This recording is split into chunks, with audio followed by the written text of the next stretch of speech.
The other day, I saw a math test from a local elementary school in Japan that honestly made me just stop in my tracks. Every single answer was right. The logic was flawless, the calculations were elegant, and, the student had clearly mastered the material far beyond their grade level. But when I looked at the top of the page, the score wasn't 100, it was an 85. When I looked closer to see where the mistakes were, the reason was almost surreal. It wasn't because of a misplaced decimal point or a carryover error. It was because the student hadn't used a plastic ruler to draw the horizontal lines in their long division. The lines were perfectly legible, mind you, but because they were drawn freehand, the teacher had systematically docked points from every single correct equation. What was striking was the teacher's justification. When the parents asked about it, there was no discussion of mathematical principles or learning outcomes. Instead, the teacher spoke about discipline, proper form, and the importance of aligning with the group. To the school, the fact that the child understood the math was secondary. The fact that they had bypassed a minor procedural rule was the real error. I found the child's reaction particularly chilling. There was no sense of injustice or frustration. They didn't go back to study the numbers. They just quietly took out a ruler and began practicing drawing lines over and over again. They had quickly learned a lesson that had nothing to do with mathematics. That in this system, the truth of your answer matters far less than your willingness to submit to the template. At first glance, this might look like a harmless obsession with neatness or, a quirky cultural trait. But when you look at how this reliance on procedural discretion is applied across the entire Japanese educational landscape, a much heavier reality starts to emerge. It makes you wonder, when a school stops grading your understanding and starts grading your obedience, is it still actually a place of learning? That anecdote is. Yeah. Wow. It's a powerful illustration. And it really crystallizes the central tension we're diving into today. It would be so easy and maybe even a little comforting to just dismiss that math test as an isolated incident, a case of excessive rigidity. But the core function it reveals, this systematic prioritization of procedural discipline over intellectual correctness, that's not an exception. It's a design feature. It is systemic. Right. It's baked into the whole thing. Exactly. So our mission in this deep dive is to move beyond that single story, as powerful as it is, and explore the structural mechanisms that are embedded in the Japanese educational landscape that actively and systematically prioritize compliance. We need to look at how the structural focus shapes the professional identity of both students and teachers, how it alters the relationship between objective academic merit and social advancement, and of course what the eventual tangible impact is on Japanese society and its workforce. We're essentially analyzing a hidden curriculum, where the real lesson being taught is rigid adherence to authority, much more so than the official content. Okay, let's unpack that right away, that structural prioritization, because that leads us right into the core mechanism of compliance you're talking about, which is this lack of transparency in how students are evaluated. If standardized test scores aren't the only objective measure, what are these other more subtle methods teachers are using to enforce conformity? Well, this really goes back to a major policy shift that happened around 1999. Historically, accredited schools relied very heavily on hensachi. Hensachi, right. That's the standardized student ranking score, basically a deviation score from a national test. Exactly. It was very high stakes, but it was, for better or worse, objective and transparent. Everyone knew where they stood. But when the Ministry of Education abolished the mandatory use of hensachi in accredited schools, they mandated a whole new evaluation system. And the stated goal of getting rid of hensachi was to reduce that intense academic pressure, right? The whole culture of exam hell. That was the official line, yes, the stated intention. But the reality of what replaced it was, well, it was far more complex. The new system relied on a combination of a student's school scores, their entrance exam results, and critically, this document called the nishinsho. The nishinsho. Okay, these are the confidential notes about a student's behavior and conduct. We're talking about attitude, neatness, attendance, general demeanor, that sort of thing. Exactly that. They are comprehensive notes about student behavior, and they're kept highly secret from the student themselves. So this shift meant that when the objective standardized measure, the hensachi, was removed, all that power automatically shifted to the subjective behavioral measure, the nishinsho.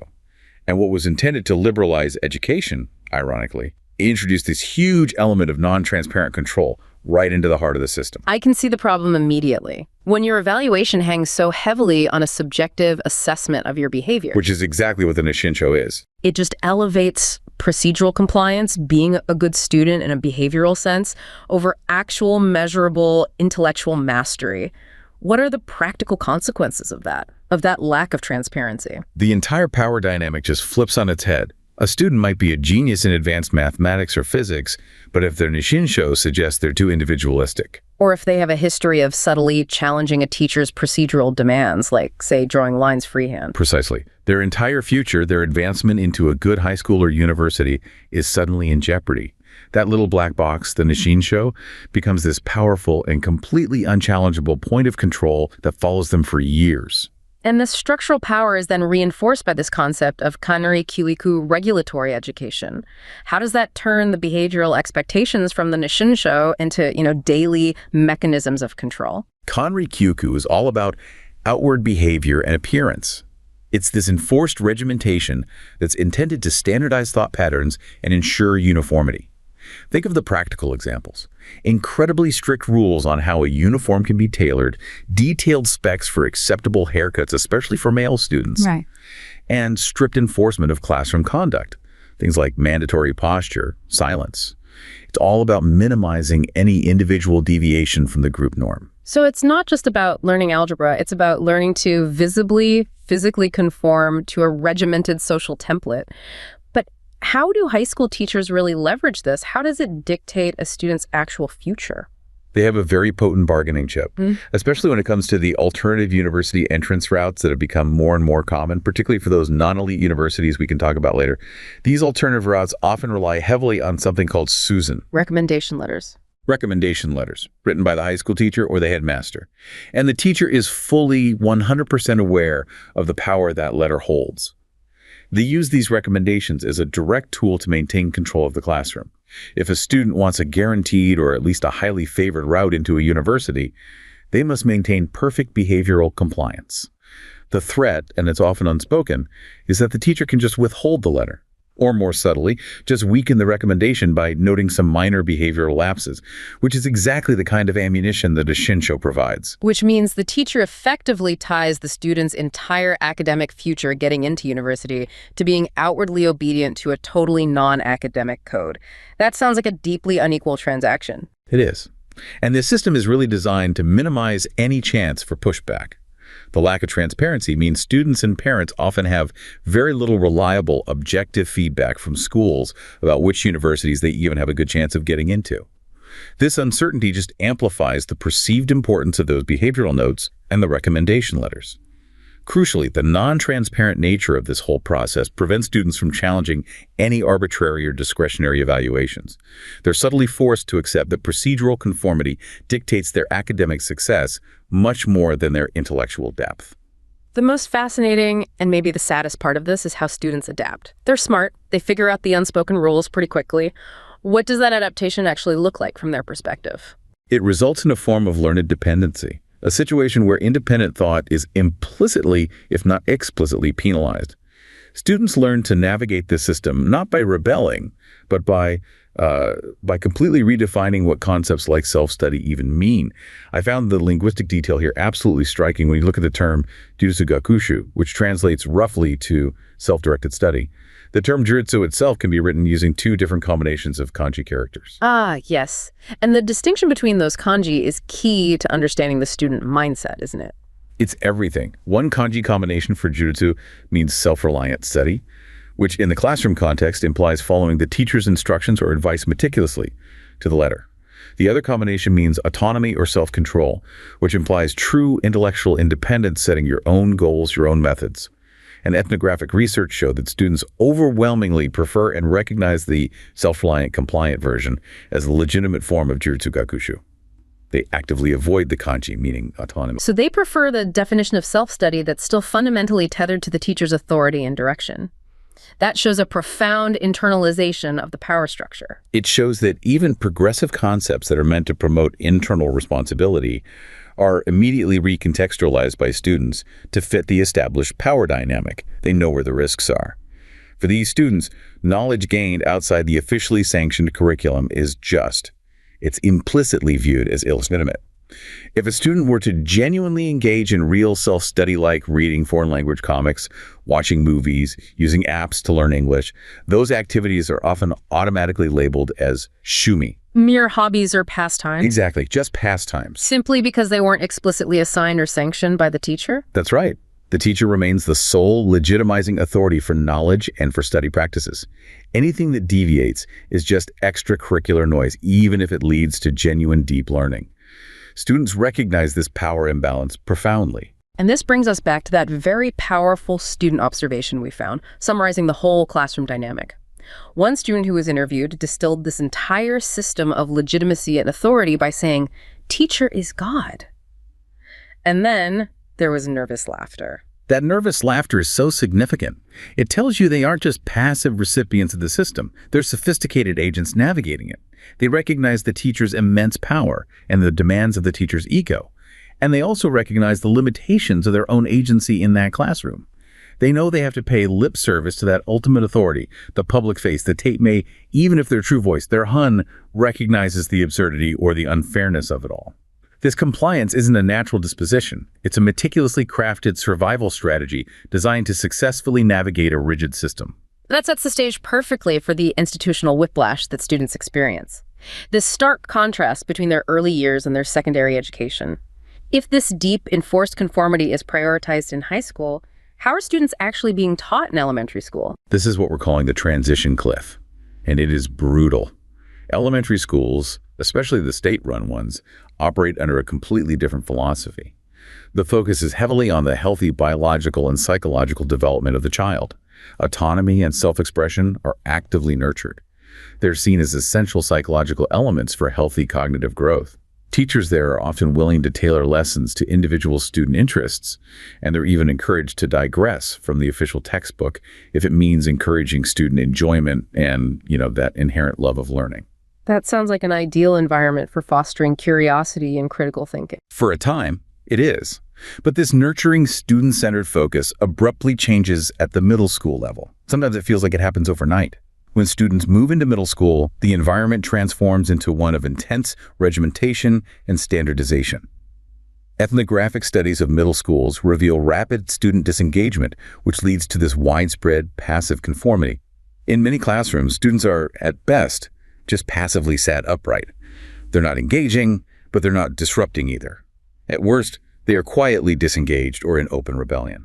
So the system provides this safe space for autonomy when it's seen as a necessary developmental step for children. Right. But then it actively crushes it when those children reach an age where they might actually start applying critical thought to the curriculum or to the institution itself. They're basically trained for compliance right before they hit that high-stakes university entry stage. And this is where you can see the institutional failure being tacitly acknowledged. Local education officials often state that the expectation is simply hoping that the love of learning cultivated in elementary school will somehow endure the drudgery and the lack of engagement in middle school. They acknowledge the environment is rough and the pedagogy fails to stimulate, but they offer very little structural explanation for why the system has to transition so sharply toward regimentation. It serves a larger purpose, preparing the student for a compliant corporate and social structure. So moving on to the university level, we hit this idea of the exam facade. We've established how subjective behavioral notes and teacher recommendations have largely replaced the objective hensachi, but the actual university entrance exams, they still exist. If they aren't the primary meritocratic filter anymore, what function do they serve? University entrance exams still carry this powerful tradition of being the great meritocratic equalizer, the ultimate measure of academic ability. But for many, many non-elite universities, their function has really shifted.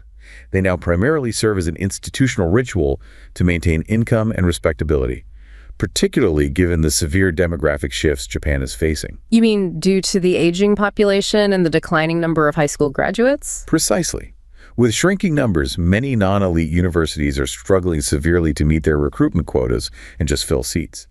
While the elite national universities can still rely on fierce competition and high exam scores, the vast majority of private universities simply cannot. So they're in a fight for survival, yet they maintain this expensive, elaborate ritual of the entrance exam. They do. To survive, many of them quietly advertise and rely heavily on alternative entry routes, like the suisen, the teacher recommendation, or direct interviews. They often guarantee admission to students from affiliated high schools. They're essentially bypassing the official exam meritocracy entirely just to fill their seats, but they have to maintain the appearance of selectivity, this facade. To do this, they continue to sell volumes and volumes of past exam papers. So they keep the revenue stream going and maintain the appearance of high standards. The ritual by selling the papers, which suggests meritocracy is still the key, while silently guaranteeing admission through these non-transparent backdoor routes to secure enrollment numbers. It's an elaborate mechanism of institutional deception. It is. And this dynamic powerfully reinforces the stratification that researchers like Aspinall have noted. Admission into a good high school becomes the first crucial stage in entering a good university. Students are effectively divided into tracks very early on, where conformity is implicitly valued over intellectual merit, subtly teaching them that hard work is not as valuable as knowing their place in society. The exam ritual, therefore, functions less as a meritocratic measure and much more as a mechanism of social reproduction. However, the system isn't monolithic. There are these narrow designated fields where autonomy actually thrives, and this is where the contradictions become the most apparent. You're talking about advanced seminar classes, and maybe more surprisingly, the extracurricular clubs, the bukatsudo. Yes, autonomy is valued, but only when it is restricted and highly confined. Advanced seminar classes, usually restricted to tenured faculty teaching a small group of senior students, are one such field. In that setting, the instructor often adopts a more paternalistic sort of coaching oversight role, where students are genuinely allowed to choose their own research topics and have to write their dissertations autonomously. The filtering mechanism has already worked. These are the students deemed safe enough for independence. So high autonomy is reserved for the elite students who have already proven their conformity and are being taught by the most senior, most securely tenured faculty. That makes perfect sense as a means of control. It's highly controlled freedom. The other area, and the one that presents the most extreme contradiction, is the extracurricular clubs. Student clubs operate with what can only be described as unbelievable autonomy compared to the classroom. They manage their own finances, they recruit new members, they organize complex multi-day events completely independently. Like setting up a massive booth at a college festival or arranging travel, accommodation, and strategy for a huge tournament. All of it.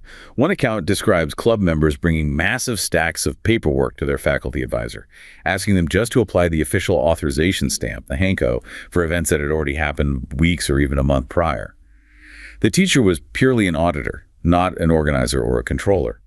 And teachers prioritize these club activities over their own lesson preparation because successful clubs bring cultural capital to the school and, crucially, because the teacher has local control over the club's rules and structure, even if they don't micromanage the activities themselves. But this freedom comes with a significant catch, right? That incredible autonomy is channeled entirely toward reinforcing group solidarity and loyalty to the club's specific rules. Not necessarily true. Broad individualism. That is the crucial distinction. The development of critical individual autonomy, the ability to challenge rules or think outside the box, is often sacrificed to the club's internal rules and this intense group solidarity. These clubs become a haven of ritual and routine.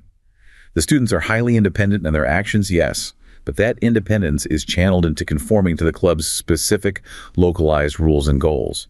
It is a controlled, high-pressure release of agency that reinforces the ability to function within a rigid hierarchy, just a smaller one. It's a remarkable inversion. Students are trained for dependency in the most critical academic sphere, the one that determines their career, but they're masters of sophisticated self-determination in their clubs, a space that's deemed extracurricular and less academically serious. This cognitive dissonance really moves us right into the heart of the contradiction, the systemic failure to implement 21st century skills. And this takes us into our third major focus area, this clash between aspirational national policy and pedagogical reality. MEXT, the Ministry of Education, mandates that schools foster global talent, implement active learning, or AL, and promote learner autonomy. These are the modern, universally recognized educational goals for preparing a flexible workforce. Yet the actual classroom reality seems light years away from those goals. Why is there such a deep systemic contradiction? Because teachers are often forced to resort to what researchers call a pedagogy of survival. This is a coping mechanism for two major linked institutional constraints: managing large numbers of often disengaged students and facing extreme mandated curricula demands. Let's focus on the curriculum demand first. How does the sheer volume of content force this survival mode? Curriculum overload is a huge factor, especially in subjects like English as a foreign language, or EFL. MEXT requires EFL classes to cover an immense amount of material, sometimes up to 1,600 to 1,800 new vocabulary items in a single academic year. And that's on top of all the grammar and reading requirements. This fast, relentless pace leaves no time for deep engagement. If you have to cram in 1,600 vocabulary items, you literally cannot afford the time required for the kind of communicative group work or collaborative problem solving that active learning is supposed to be all about. That is the structural barrier. Teachers are forced to reduce time spent on essential skills development. They systematically cut out group work, speaking tasks, and other forms of student participation that require engagement, discussion, and time for reflection. The result is that teachers actively subvert communicative language teaching methodologies, CLT, even when it's mandated by the policy or the textbook itself. If those methods are difficult to manage or control, they're out.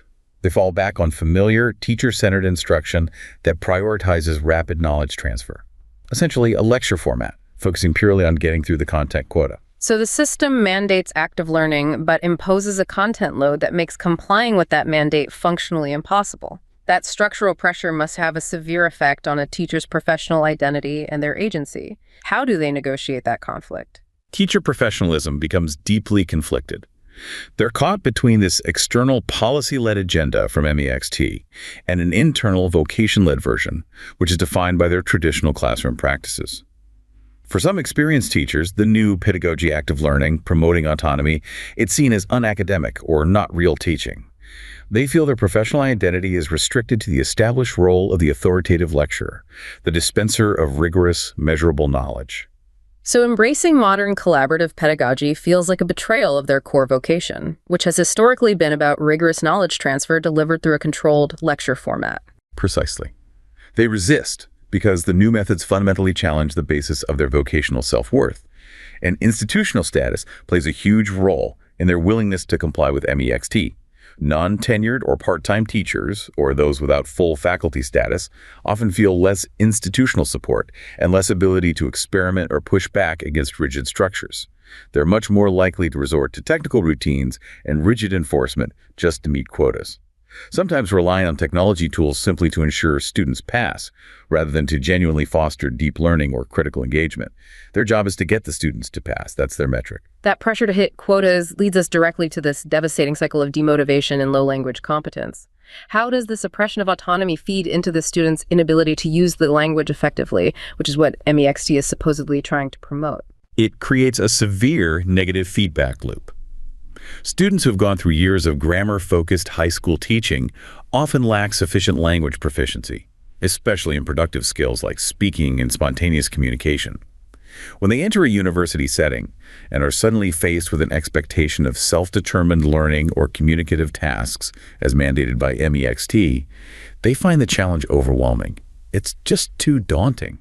The system has essentially crippled their ability to exercise autonomy by withholding the foundational tools needed to do it successfully. You can't be autonomous if you don't have the semiotic resources to express your independent thought. Exactly. The mandatory high-pressure focus on grammar and content volume restricts any opportunity for self-expression or genuine communicative practice, which results in low productive competence. That low competence, in turn, severely reduces their motivation and their ability to exercise learner autonomy at the university level. Autonomy requires confidence and the tools to execute your learning strategy, and the high school system often starves them of both. And the risk profile reflects this learned dependency. The research suggests students would rather choose a familiar failure than risk the high-stakes gamble of self-determination. Failure becomes the known, controllable quantity. Students would prefer to be scolded for not completing unproductive, mandated homework tasks, a routine punishment they're accustomed to, which has a predictable outcome, than risk attempting productive English skills, like volunteering to give a presentation or engaging in an open, unscripted discussion. In their context, failure on the familiar procedural track is a safer and less risky option than self-determination, especially if that self-determination could lead to an unpredictable or higher stakes outcome like public embarrassment or an uncertain grade. This learned disposition ensures that compliance persists long after they leave the classroom and enter the workforce. And that learned compliance, that extreme risk aversion, it has to have massive ripple effects across the entire economy. This educational system isn't just grading students, it's meticulously producing a specific type of worker. Let's look at the societal cost, focusing on that workforce mismatch. Historically, the sociological impact of this hidden curriculum was, counterintuitively, functional for Japanese corporate culture, at least during its growth phase. Companies traditionally hired fresh graduates based primarily on their trainability. The rigorous process of surviving exam hell and the rigid high school structure served as proof of immense discipline, endurance, and a willingness to conform to rigorous training protocols. So the implicit assumption was that the graduate possessed zero professional transferable skills, but they were the perfect blank slate for in-house corporate retraining. Precisely. Companies assumed they would retrain the graduate entirely, in-house, using standardized manuals and strict procedures. This worked well during periods of rapid economic expansion and when job security was high. However, the economic downturns of the 1990s and beyond, coupled with hiring freezes, brought these historical practices into serious question. The job market began to demand workers with ready-made, adaptable, and transferable skills, critical thinking, problem-solving, independence, which led government policy to suddenly focus on teaching these exact traits. So the system suddenly needed independent thinkers and proactive problem solvers to adapt to a globalized, deteriorating job market, but it had spent decades actively ensuring graduates were highly compliant cogs. This created a profound contradiction that you can even see in national policy documents. It's a visible linguistic contradiction, even when the policies are trying to define the competencies needed for social independence.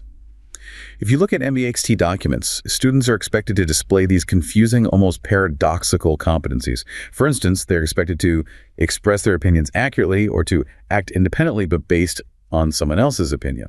Act independently, but based on someone else's opinion. That phrase is absolutely remarkable. It is the perfect encapsulation of controlled autonomy freedom within a very specific, pre-approved framework. It's the ultimate control mechanism. This linguistic framing, it echoes the underlying political ideas behind the regulatory education, the kanri-kyuiku we discussed earlier. The system promotes the idea of independence, but control is maintained because that independence must align with external authority. It's not intellectual freedom being promoted, but merely the capacity to follow complicated instructions without constant moment-to-moment supervision. And this framework allows the system to absolve itself of any accountability when the graduate struggles in the real world.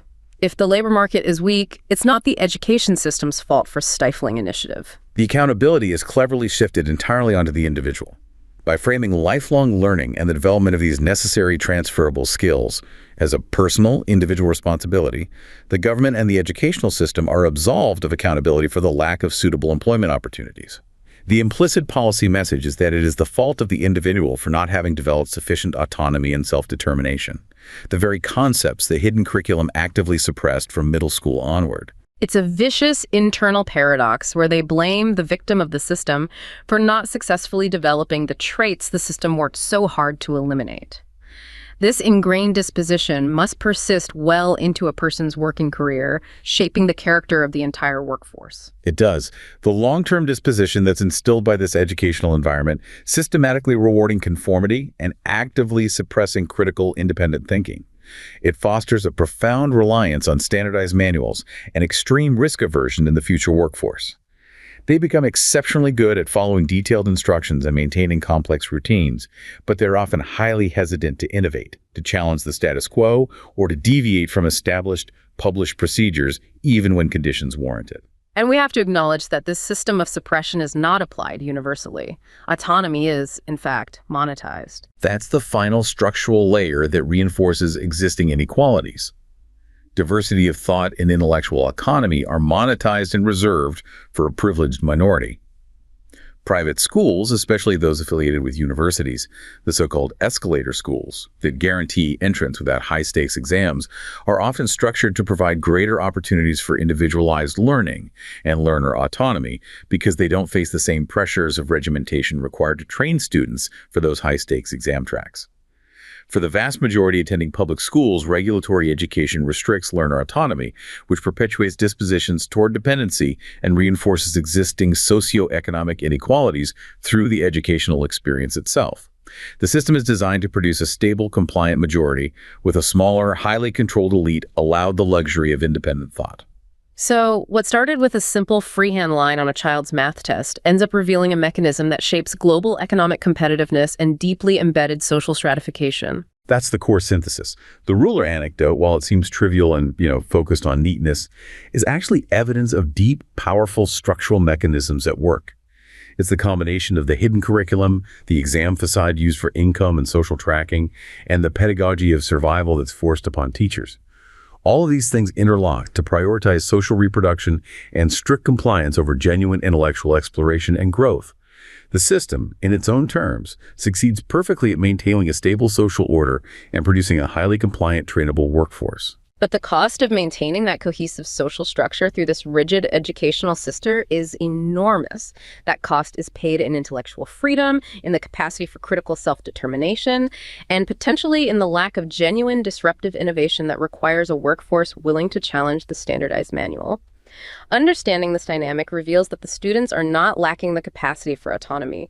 They demonstrate it constantly in their clubs, their part-time jobs, and their private studies. They are capable of high-level planning and independent action. The key structural issue is simply which fields of knowledge the system allows them to apply that high level of autonomy to.